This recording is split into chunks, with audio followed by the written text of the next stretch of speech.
Mark 3 ପର୍ବ ପରେ ସେ ପୁନର୍ବାର ସମାଜ ଗୃହରେ ପ୍ରବେଶ କଲେ। ସେଠାରେ ଜଣେ ଲୋକ ଥିଲା, ତାହାର ଗୋଟିଏ ହାତ ଶୁଖି ଯାଇଥିଲା। ଆଉ ସେ ତାହାକୁ କେଜାଣି ବିଶ୍ରାମବାରରେ ସୁସ୍ଥ କରିବେ, ଏହା ଦେଖିବା ପାଇଁ ସେମାନେ ତାହାକୁ ଲକ୍ଷ୍ୟ କରି ରହିଲେ, ଯେପରି ସେମାନେ ତାହାଙ୍କ ବିରୁଦ୍ଧରେ ଅଭିଯୋଗ କରିପାରନ୍ତି। ସେଥିରେ ଯେଉଁ ଲୋକର ହାତ ଶୁଖି ଯାଇଥିଲା ତାହାକୁ ସେ କହିଲେ, ଆସ, ମଝିରେ ଠିଆ ହୁଅ। ପୁଣି ସେ ସେମାନଙ୍କୁ କହିଲେ, ବିଶ୍ରାମବାରରେ କଣ କରିବା ବିଧିସଙ୍ଗତ? ଭଲ କରିବା ନା ମନ୍ଦ କରିବା?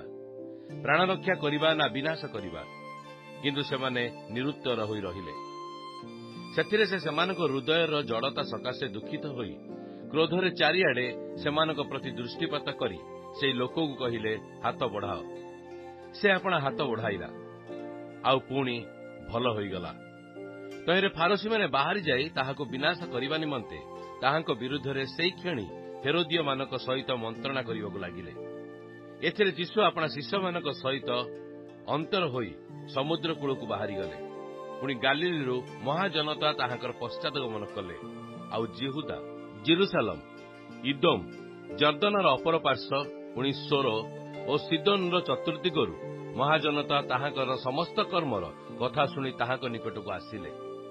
ସେତେବେଳେ ଭିଡ଼ ସକାଶେ ଲୋକସମୂହ ଯେପରି ତାହାଙ୍କ ଉପରେ ମାଡ଼ି ନ ପଡ଼ନ୍ତି, ଏଥିପାଇଁ ସେ ଆପଣା ଶିଷ୍ୟମାନଙ୍କୁ ତାହାଙ୍କ ନିମନ୍ତେ ଗୋଟିଏ ସାନ ନାହା ନିକଟରେ ପ୍ରସ୍ତୁତ ରଖିବାକୁ କହିଲେ। କାରଣ ସେ ଅନେକ ଲୋକଙ୍କୁ ସୁସ୍ଥ କରିବାରୁ ପୀଡ଼ିତମାନେ ସମସ୍ତେ ତାହାଙ୍କୁ ସ୍ପର୍ଶ କରିବା ନିମନ୍ତେ ତାହାଙ୍କ ଉପରେ ମାଡ଼ି ପଡ଼ୁଥିଲେ। ଆଉ ଅଶୁଚି ଆତ୍ମାଗୁଡ଼ାକ ଯେତେବେଳେ ତାହାଙ୍କୁ ଦେଖୁଥିଲେ, ସେମାନେ ତାହାଙ୍କ ସମ୍ମୁଖରେ ପଡ଼ି ଚିତ୍କାର କରି କହୁଥିଲେ, ତୁମ୍ଭେ ଈଶ୍ୱରଙ୍କ ପୁତ୍ର। ସେଥିରେ ତାହାଙ୍କୁ ପ୍ରକାଶ ନ କରିବା ପାଇଁ ସେ ସେମାନଙ୍କୁ ଅତି ଦୃଢ଼ ରୂପେ ଆଜ୍ଞା ଦେଲେ। ସେ ପର୍ବତ ଉପରକୁ ଯାଇ ଯେଉଁମାନଙ୍କୁ ଇଚ୍ଛା କଲେ ସେମାନଙ୍କ ନିକଟକୁ ଡାକିଲେ।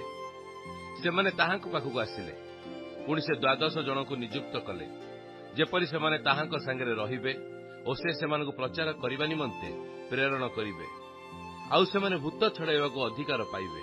ସେ ଏହି 12 ଜଣଙ୍କୁ ନିଯୁକ୍ତ କଲେ, ଯଥା ସିମୋନ, ଯାହାଙ୍କୁ ସେ ପିତର ବୋଲି ଉପନାମ ଦେଲେ, ଜେବଦୀଙ୍କ ପୁତ୍ର ଯାକୁବ ଓ ତାହାଙ୍କ ଭ୍ରାତା ଯୋହନ, ଯେଉଁମାନଙ୍କୁ ସେ ବିନେଶେରୀ ଘୋଷ ଅର୍ଥାତ୍ ମେଘନାଦର ପୁତ୍ର ବୋଲି ଉପନାମ ଦେଲେ, ଆନ୍ଦ୍ରିୟ, ଫିଲିପିୟ, ବାର୍ଥେଲମି, ମାଥ୍ୟୁ, ଥୋମା, ଆଲଫିଙ୍କ ପୁତ୍ର ଯାକୁବ, ଥଦିୟ, ଇନାନିୟ, ସିମୋନ, ପୁଣି ଇସ୍କରିତୀୟ ଯିହୁଦା, ଯେ ଯୀଶୁଙ୍କୁ ଶତ୍ରୁ ହସ୍ତରେ ସମର୍ପଣ କଲା।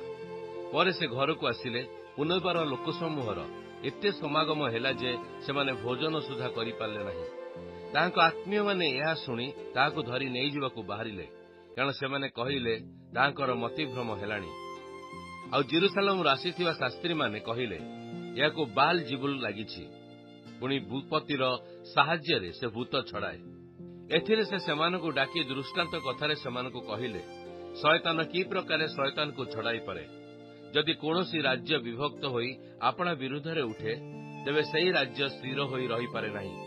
ପୁଣି ଯଦି କୌଣସି ଗୃହ ବିଭକ୍ତ ହୋଇ ଆପଣା ବିରୁଦ୍ଧରେ ଉଠେ, ତେବେ ସେହି ଗୃହ ସ୍ଥିର ହୋଇ ରହିପାରିବ ନାହିଁ। ସେହି ପ୍ରକାରେ ଶୟତାନ ଯଦି ବିଭକ୍ତ ହୋଇ ଆପଣା ବିରୁଦ୍ଧରେ ଉଠିଲାଣି, ତେବେ ସେ ସ୍ଥିର ହୋଇ ରହିପାରେ ନାହିଁ, କିନ୍ତୁ ତାହାର ସର୍ବନାଶ ଘଟିଲାଣି।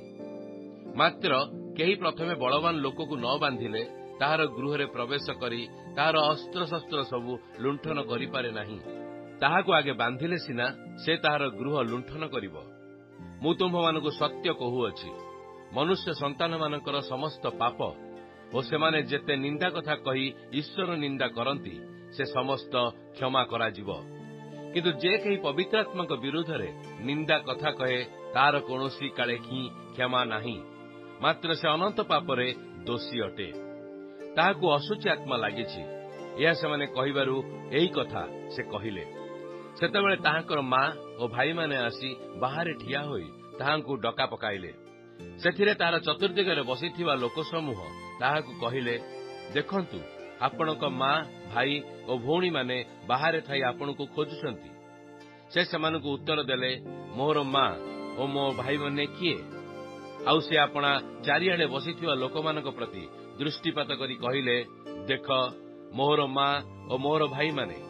ଯେ କେହି ଈଶ୍ୱରଙ୍କ ଇଚ୍ଛା ସାଧନ କରେ, ସେ ମୋର ଭାଇ, ଭଉଣୀ ଓ ମା।